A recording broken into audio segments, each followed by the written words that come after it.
Assalamualaikum dan salam sejahtera. Nama saya Muhammad Hazim bin Syaidi. Nombor matrik saya D2021118351. Hari ini saya akan melakukan tugas CSP 2041 yang bertajuk Passing and Receiving Ball. Langkah pertama yang paling penting ialah cara memegang kayu hoki. Tangan kiri perlulah diletakkan di bahagian atas pemegang kayu, manakala tangan kanan pula berada di bahagian tengah pemegang. Kedudukan badan perlulah sedikit membongkok dan lutut dibengkokkan untuk mendapatkan keseimbangan yang baik serta memudahkan kawalan bola semasa bermain. Mari kita masuk ke bahagian pertama, iaitu passing ball. Terdapat 4 jenis passing ball, iaitu yang pertama iaitu tapping, yang kedua push, yang ketiga drag dan yang paling last iaitu scoop. Teknik pertama, tapping. Tapping merupakan sentuhan ringan dan berulang pada bola menggunakan permukaan rata kayu hoki. Teknik ini digunakan untuk mengawal bola dan mengekalkan penguasaan bola semasa bergerak.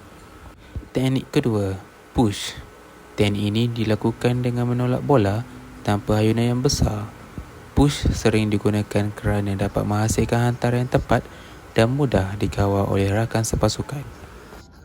Teknik yang ketiga iaitu drag. Drag ialah teknik saratan bola menggunakan permukaan rata kayu hoki sebelum dilepaskan ke arah sasaran bagi menghasilkan hantaran yang lebih kuat dan sukar dijangka.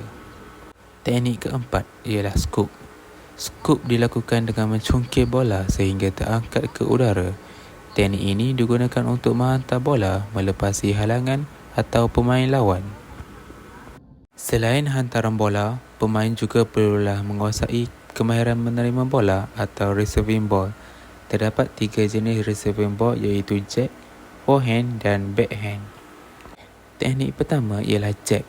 Teknik ini digunakan untuk memperlahankan bola yang datang supaya bola lebih mudah dikawal selepas diterima.